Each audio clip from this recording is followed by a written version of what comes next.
Rouleau l'a dit, dans le cadre de cette troisième édition de la semaine sur la souveraineté de l'Université de Sherbrooke, nous sommes fiers de débuter nos conférences avec Mario Beaulieu et Bernard Landry. Donc, originaire de Sherbrooke, M. Beaulieu est actuellement le chef du Bloc québécois. Avant d'être élu au Bloc québécois, il fut président de la Société Saint-Jean-Baptiste de Montréal. Et durant son passage, il fonda le mouvement Québec-Montréal ainsi que le mouvement Québec français ainsi que le mouvement Montréal français. Et en tant que militant indépendantiste assumé, il croit qu'en plus de représenter nos intérêts à Ottawa, il est primordial pour son parti de faire la promotion de l'indépendance du Québec. M. Landry a, quant à lui, consacré sa vie à la cause indépendantiste. Donc, il fut membre du Parti québécois dès ses débuts dans les années 70. Élu député pour la première fois en 1976, il dirigea plusieurs ministères tels que le ministère des Finances, des Relations internationales, et ce avant de devenir membre du parti, avant de devenir chef du Parti québécois ainsi que premier ministre du Québec, jusqu'à l'élection de M. Jean Charest en 2003. C'est en 2005 qu'il quitta la vie politique. Donc, il est actuellement professeur au département de stratégie de gestion des sciences de l'Université du Québec à Montréal et chercheur associé à la chaire Raoul Dandurand. Donc, les deux sont ici aujourd'hui pour nous expliquer de quelle façon le système fédératif du Canada est nuisible au Québec et pourquoi il est important pour le Québec de faire son indépendance. Donc, j'inviterai M. Beaulieu à venir nous en parler.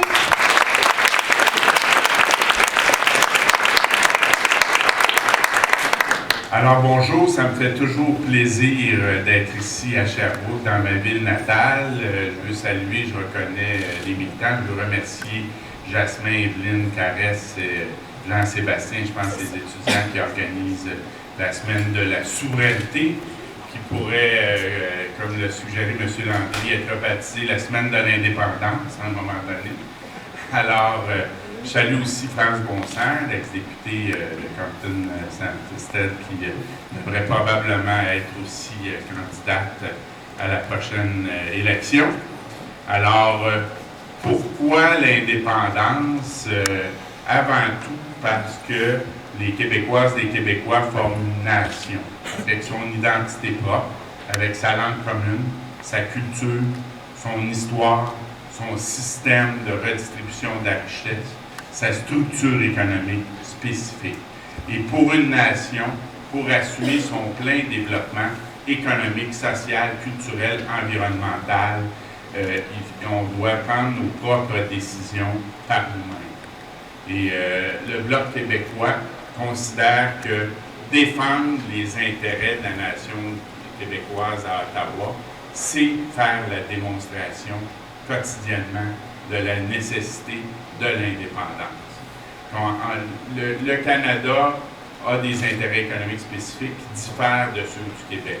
L'économie du Canada est basée beaucoup sur le pétrole, sur l'industrie automobile, alors que l'économie du Québec est davantage basée sur les énergies renouvelables, sur l'économie du savoir, sur l'industrie forestière.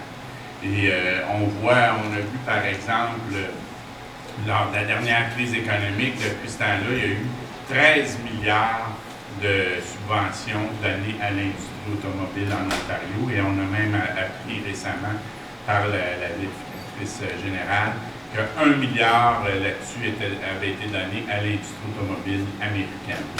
Alors que près de 200 fois moins, 70 millions, a été accordé à l'industrie forestière au Québec, qui est en difficulté, qui génère 80 000 emplois. Alors, si on regarde par ailleurs toute la question du pétrole, Ottawa donne des prêts aux industries pétrolières de l'Ouest. On veut faire du Québec une autoroute pour transporter le pétrole des sables bitumineux. Dans tout ce dossier-là, on a vu, il y a eu une tentative de faire passer l'oléoduc, faire passer le pétrole des sables bitumineux vers l'Ouest.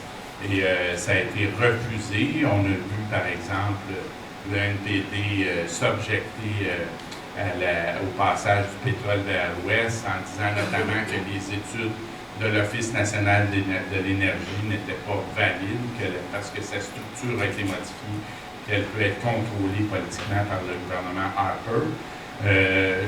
Les Américains ont refusé que ça passe par les États-Unis avec le projet Keystone XL. Et par contre, on veut faire passer ça par le Québec, par le projet d'oléoduc Trans-Canada-Est. Et c'est un des meilleurs exemples qui démontre que tous les partis fédéralistes, que ce soit les libéraux, les conservateurs, le NPD, et même le Parti vert du Canada a une position très ambiguë là-dessus, privilégie toujours les intérêts du Canada sur ceux du Québec. On a vu, par exemple, M. Mulcair dire au Canadian Club de Toronto qu'il était pleinement pour le projet d'oléoduc Trans-Canada vers l'Est. Et alors qu'ici, ces députés du NPD laissent entendre qu'ils sont contre en disant qu'il faut attendre pour un moratoire, pour attendre le résultat des études de l'Office national de l'énergie, qui n'étaient pas valables pour l'Ouest canadien, mais il semble qu'elles seraient valables pour le Québec. On a vu la même chose pour ce qui est du port de Kakuna. Le NPD s'attribue le crédit du fait que ce projet-là a l'air de plus en plus tomber à l'eau, si on veut dire. Mais nous, on était dans les manifestations, on avait une position claire.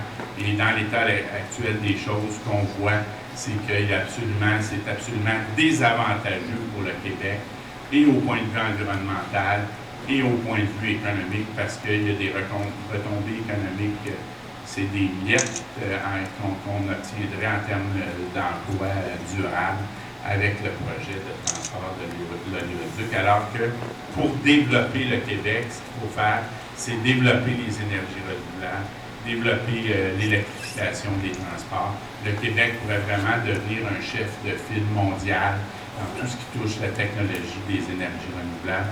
Et c'est là que se retrouve notre avenir économique, pas dans le pétrole de l'Ouest. On a vu également 33 milliards être dévolus au chantier naval et zéro pour le Québec. On a le chantier naval Lévis qui est tout à fait apte à faire le travail, qui peine, on lui fait des promesses, il ne réussit jamais à avoir des miettes. Et on a vu le NPD de Thomas Mulcair parler d'un grand moment dans l'histoire du Canada quand ces 33 milliards-là ont été accordés aux provinces de l'Est et en Colombie-Britannique. Ça a été la même chose. Le gouvernement fédéral a accordé des garanties de prêt pour le projet hydroélectrique du bas de Churchill à Terre-Neuve, alors que le gouvernement du Québec n'a jamais reçu aucune subvention pour ces projets hydroélectriques. Alors, on a subventionné les compétiteurs du Québec sur le marché américain. Il y a eu une motion unanime contre cette garantie de prêt-là faite par l'Assemblée nationale du Québec. Et le NPD a applaudi à cette garantie de prêt. Alors, si on voit au niveau social, c'est sûr que le Canada et les partis fédéralistes sont presque toujours du même côté là-dessus. On a vu la Caisse d'assurance-emploi, qui est supposée d'être une assurance pour les travailleurs qui perdent leur emploi et non pas une taxe au travail. Le gouvernement fédéral a pigé je pense, c'est 53 milliards dans la Caisse d'assurance-emploi. Et on en entend très peu parler. Les 3 prochaines années, on parle de piger encore 13 milliards de dollars dans la Caisse d'assurance-emploi. En ce moment, seulement 38,6% des chômeurs reçoivent des prestations d'assurance chômage. Alors, ça, c'est pris à partir de l'argent, notamment que les travailleurs québécois ont payé à même leur cotisation. On voit les transferts en santé qui ont été modifiés. On entend très peu parler du déséquilibre fiscal en ce moment. Mais dès cette année, la diminution des transferts en santé va nous priver d'1 milliard de dollars. On voit en ce moment un gouvernement Couillard qui est un gouvernement à plat ventrisse, qui est à genoux devant Ottawa, qui nous soumet à des mesures, qui veut nous soumettre à des mesures d'austérité pour aller sauver 2 milliards par année. Alors, les députés du Bloc québécois sont les seuls députés qui sont vraiment voués à 100% aux intérêts du Québec. Et en étant présents à Ottawa, d'une part, on est les plus aptes à limiter les coûts qui qu'il y a à faire partie du système fédéral, parce que tout ce qu'on vient de mentionner, c'est des coûts qu'on paye à chaque jour pour faire partie du gouvernement, du système fédéral, pour rester dans le Canada. Et d'autre part, les députés du Bloc québécois sont les mieux placés pour démontrer justement la nécessité de l'indépendance. On le voit aussi pour tout ce qui touche la culture. Le gouvernement fédéral nie notre droit de décider notre modèle d'intégration, notre modèle de laïcité, de quelle façon on va pouvoir accueillir les nouveaux habitants à bras ouverts, mais selon à partir de notre culture. On a un modèle québécois qui est un modèle interculturel, qui dit qu'avoir une langue commune, par exemple, c'est ce qui permet, avoir une culture publique commune, c'est ce qui permet d'inclure tous les citoyens, non pas de les exclure, alors que le multiculturalisme canadien, c'est davantage basé sur traiter les gens de façon différente en fonction de leur origine ethnique, séparer pour instruire les gens en fonction de leur origine. Alors, moi, je pense que c'est tout à fait, on a maintenant 1 an. Ce qu'on voit depuis le dernier référendum en 1995, il n'y a eu aucun progrès, ou pratiquement. On a été reconnu du bout de la langue comme une nation. Par contre, notre législation linguistique s'est fait défaire. On a vu le jugement de la Cour suprême sur les écoles passerelles, qui nous a imposé de donner le droit d'acheter un contournement à la loi 101. Alors, de plus en plus, ce qu'on voit, c'est que le Québec doit se remobiliser. On doit vraiment se remettre en marche vers l'indépendance. Je pense qu'en ce moment, on assiste à une relance du mouvement indépendantiste. C'est le mandat du Bloc québécois de contribuer à ce qu'il y ait une campagne permanente de promotion de l'indépendance avec tous les organismes de la société civile. On voit aussi la course à la chefferie du Parti québécois qui est très centrée sur la question de l'indépendance. Je pense que ça va contribuer à ramener le débat parce qu'il y a toujours au-delà de 40% de la population qui appuie l'indépendance du Québec et on n'en entend pratiquement jamais parler. Alors, il faut en parler. Pourquoi on veut un pays? Tout simplement parce qu'on veut prendre nos propres décisions nous-mêmes. On veut être maître chez nous pour de vrai. On veut que ce soit au Québec de décider de ce qui se passe sur son territoire, de décider de sa politique environnementale. Alors moi, je pense qu'il y a une grande vague bleue qui se prépare en ce moment au Québec et la prochaine étape décisive pour la relance du mouvement indépendantiste, c'est l'élection fédérale. Alors je vous invite à participer à cette grande vague bleue qui va nous mener à une grande victoire du Bloc québécois et éventuellement à l'indépendance du Québec. Merci.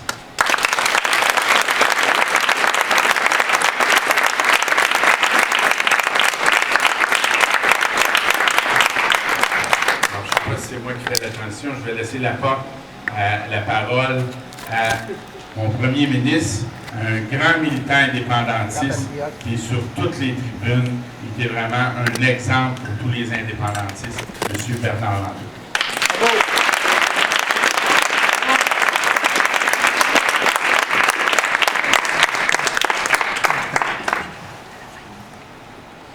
Monsieur le chef du bloc et cher ami, Madame l'ancienne députée, et j'espère vous appeler Madame la députée le plus rapidement possible. Merci. Chers amis, militants et militantes, je sais que Il faudra parler plus fort. dans le cas de plusieurs d'entre vous, je n'ai pas à vous convaincre de la nécessité de l'indépendance. Vous militez pratiquement depuis aussi longtemps que moi, sauf quelques-uns que je vois et ça me réconforte, qui n'avaient même pas de droit de vote au dernier référendum et qui sont devenus des militants depuis. J'ai beaucoup de respect donc pour ces militants et militantes qui travaillent à cette noble cause depuis 40 ans ou 50 ans. Et j'ai autant de respect pour ceux et celles qui commenceront à y travailler dans 40 minutes ou 50 minutes. On ne parle pas de rien, mais on a encore du chemin à parcourir. C'est pour ça, Mario, que je veux te féliciter de ton courage. Quand j'ai demandé à René Lévesque si je faisais bien parce qu'il m'avait demandé de me présenter au Parti québécois. Il a dit oui, il dit évidemment, mais vous ne faites pas un choix pour ambitieux. Parce que pour prendre le pouvoir, ça va prendre au moins 20 ans. Il s'est trompé de 12-15 ans. On a pris le pouvoir peu de temps après. Et il m'a dit, pour l'indépendance, ça va prendre une génération. Donc 25 ans après 90. Si on ne s'était pas fait voler, l'évêque aurait eu raison dans les 2 prédictions. Alors, ça veut dire qu'on mène un noble combat qui ne doit pas être abandonné d'aucune espèce de façon. J'ai pris une figure pour parler du point levé de Pierre Carl. J'aime mieux ceux qui ont le point levé pour l'indépendance que ceux qui baissent les bras pour l'indépendance. Alors, je vous suggère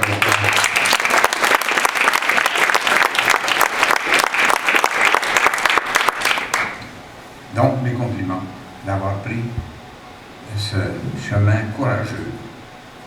Et quand nous avons fondé le Parti québécois, l'indépendance était loin d'être au niveau où elle est aujourd'hui. Nous sommes partis de très loin. Et on est arrivé à 50% des voix.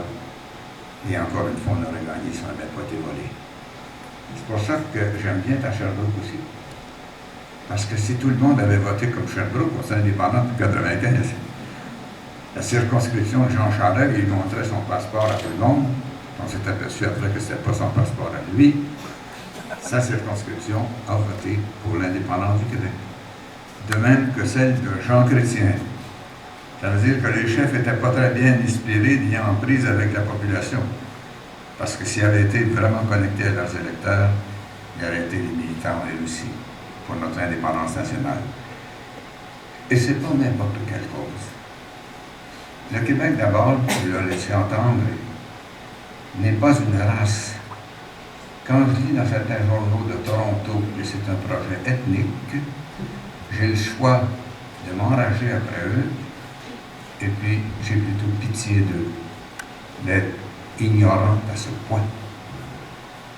Le Québec est profondément multi-ethnique. Il n'y a rien de racial et de raciste dans notre aventure nationale. Dès la naissance de notre nation, nous nous sommes métissés avec les Amérindiens.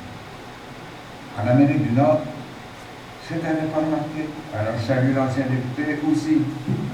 Il continue le combat. On s'est métissé avec les Amérindiens au point que la majorité d'entre nous avons d'une manière ou de l'autre des racines amérindiennes. En Amérique du Nord et même du Sud, ça n'a pas été aussi exemplaire.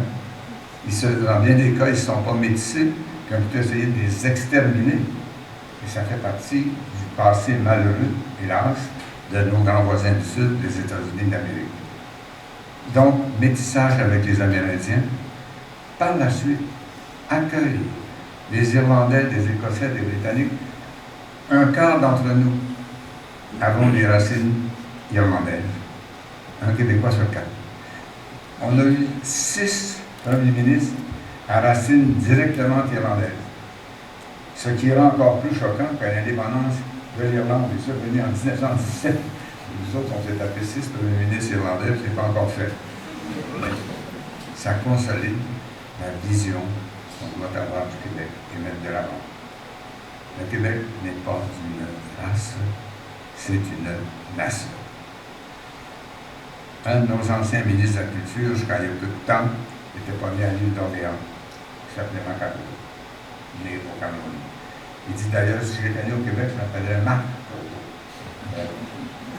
Alors, on a intégré de façon extraordinaire un très grand nombre des Américains qui sont venus vivre dans notre beau territoire national.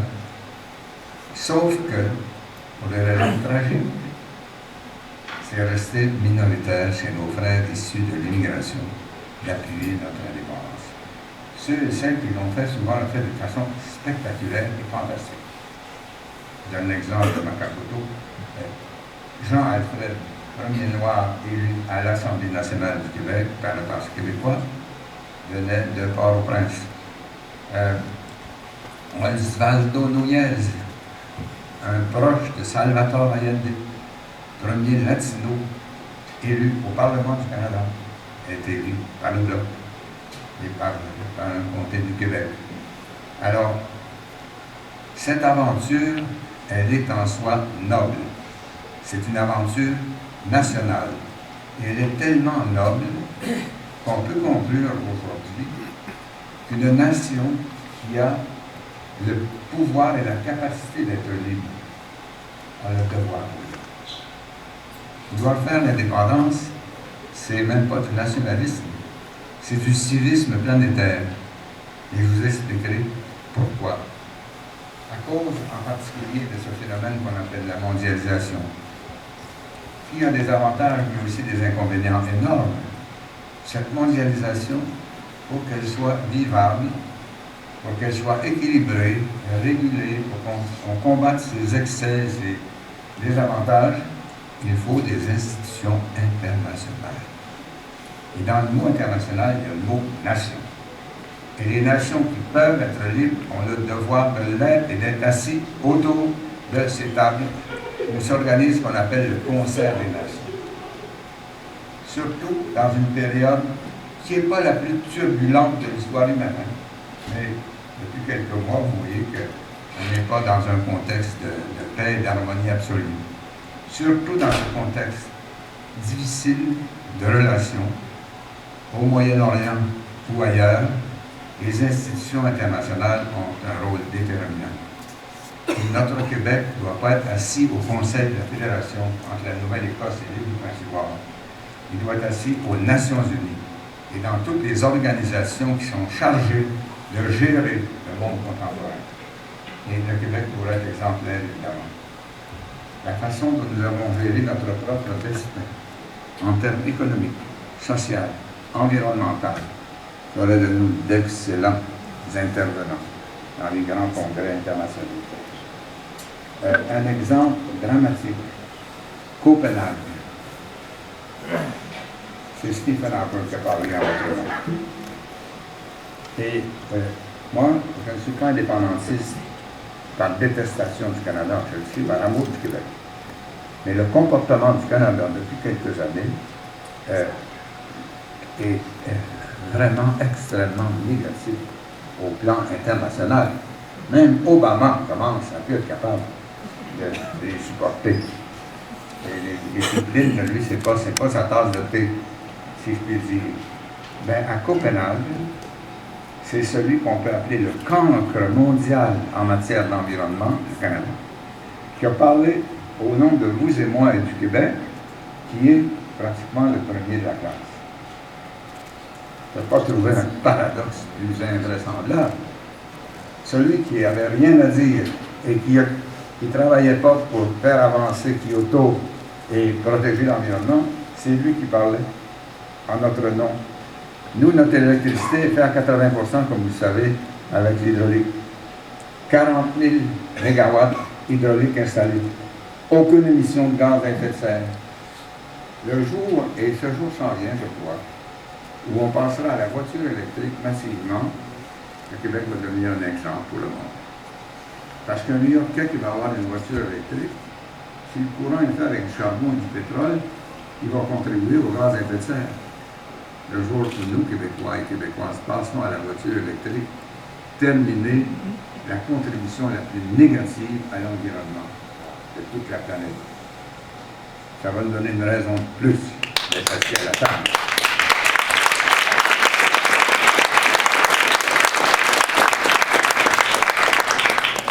C'est pour ça que je vous fais mes hommages pour votre résilience, ceux que j'ai rencontrés à la fondation du Parti québécois et au premier discours politique que j'ai fait dans cette région.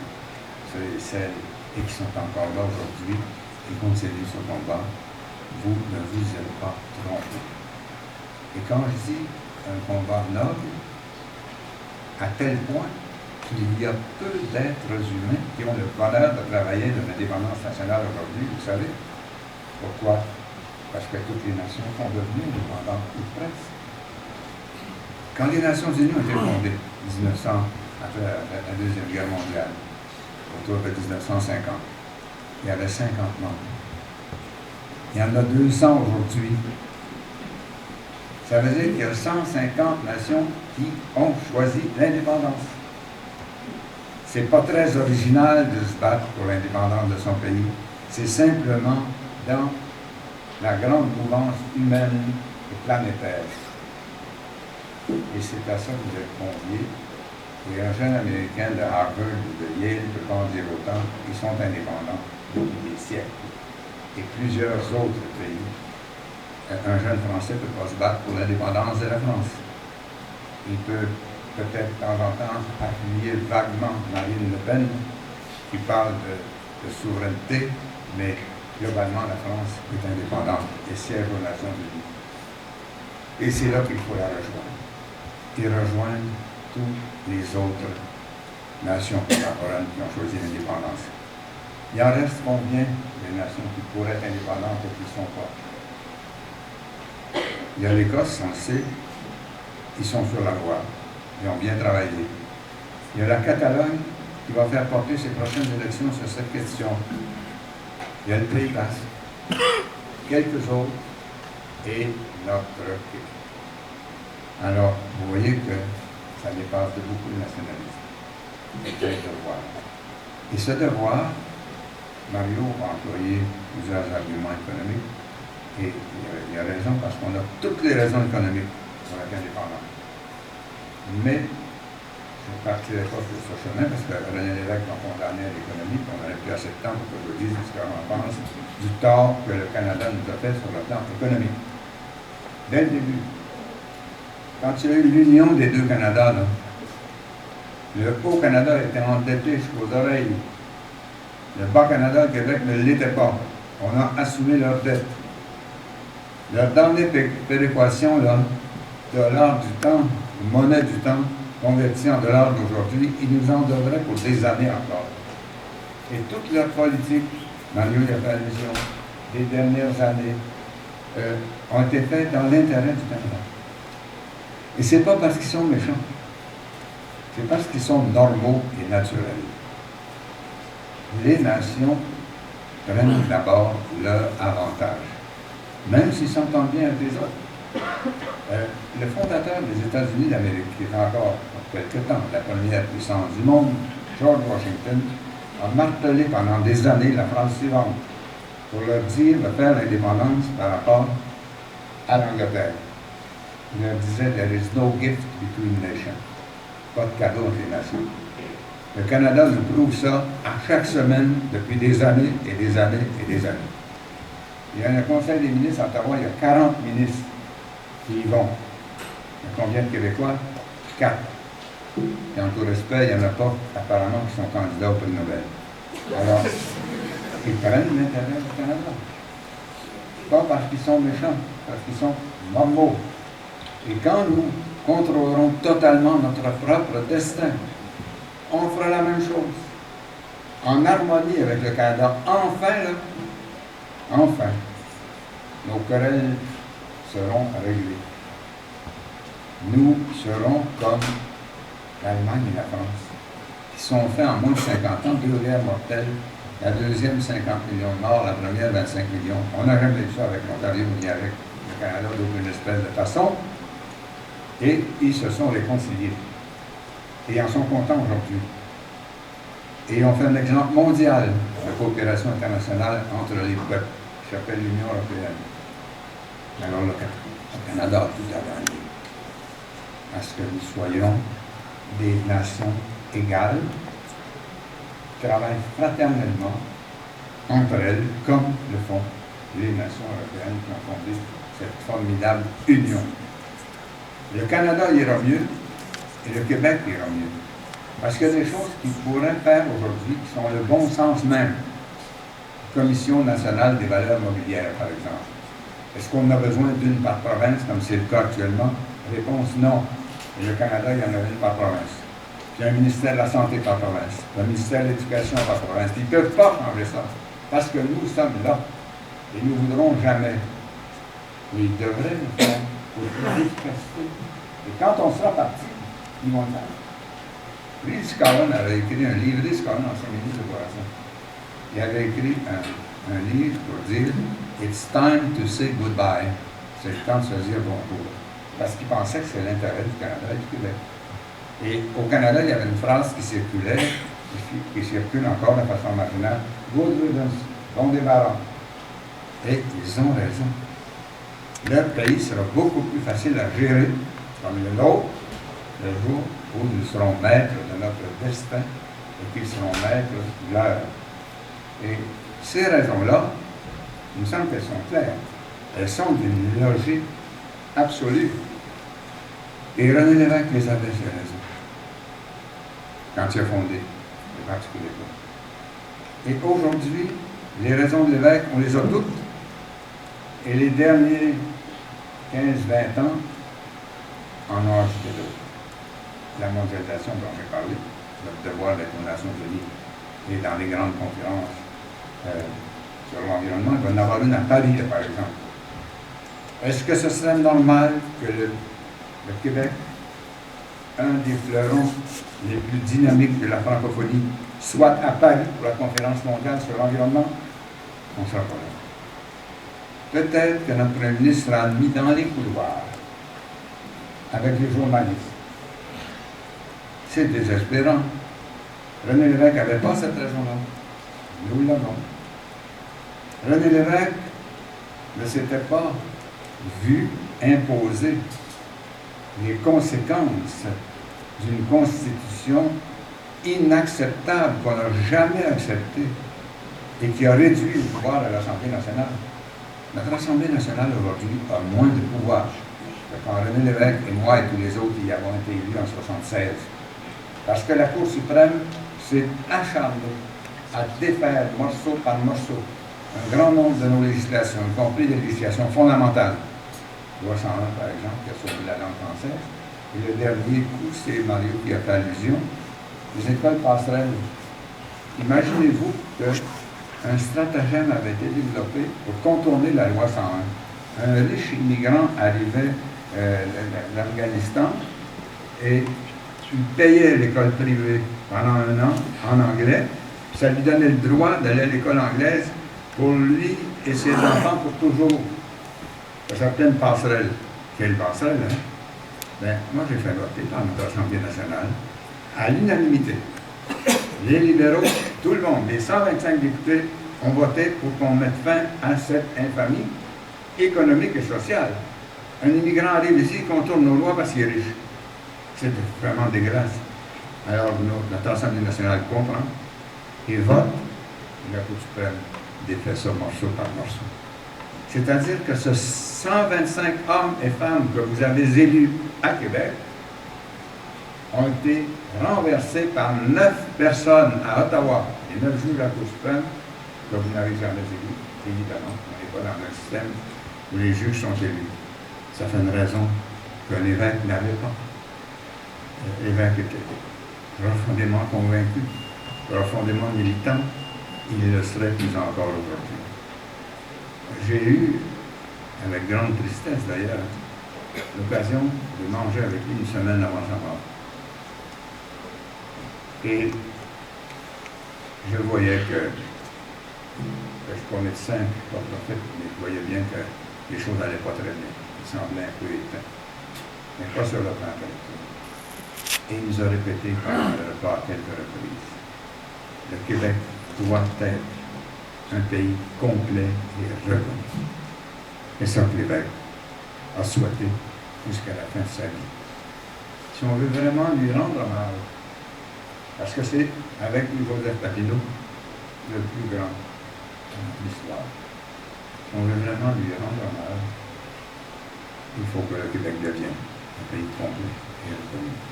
Et je pense que les jeunes en particulier, pour continuer le combat. Imaginez-vous que quand nous a commencé, nous étions des marginaux. Il n'y avait pas de possible alliance intergénérationnelle. Là, nous autres, on a une alliance intergénérationnelle pour l'indépendance. Dans notre temps, ce n'était pas possible parce que tous ceux qui étaient plus vieux que nous, ou presque, étaient contre nous. Quand j'ai dit à mon très cher grand-père qu'on devait faire l'indépendance du Québec, il a failli faire une crise cardiaque. J'avais eu un sentiment de culpabilité invraisemblable qui dure encore aujourd'hui. Mais ce n'est plus ça. Vous ne partez pas à un niveau marginal, les jeunes, là, pour l'indépendance. Il y a déjà des millions de Québécois et de Québécoises qui pensent que ça doit se faire. Je termine en disant qu'on a donné beaucoup de raisons, bien articulées, logiques, économiques, mathématiques. Mais la principale, au fond, c'est l'amour du pays. Homère, philosophe québécois, dans mon collège classique d'autrefois, mais grec évidemment pour son origine, a dit « Rien n'est plus doux que l'amour de la patrie ». C'est un sentiment naturel pour les êtres humains d'aimer leur patrie. Et s'ils l'aiment, ils la voudront meilleure. Et le Québec, de ce point de vue-là, à bien des égards, est facile à aimer. D'abord, dans l'amour, il y a une dimension physique. Est-ce qu'il y a un plus beau pays, hiver comme été, que le nôtre? Est-ce qu'il y a un plus beau drapeau et plus symbolique que le nôtre, en tout respect pour les autres drapeaux? Ce drapeau-là qui flotte ici, sur ce merveilleux campus universitaire, surtout l'hiver, bleu en haut et blanc, c'est fantastique. Il doit être défendu et il doit être brandi où il doit l'être. On a 1 million de lacs au Québec. Des rivières extraordinaires, le grand fleuve Saint-Laurent et ses affluents, y compris ici dont la ville a voulu utiliser la beauté pour contribuer à la joie de vivre. Sur le bord de ces lacs et de ces rivières, il y en a des drapeaux du Québec.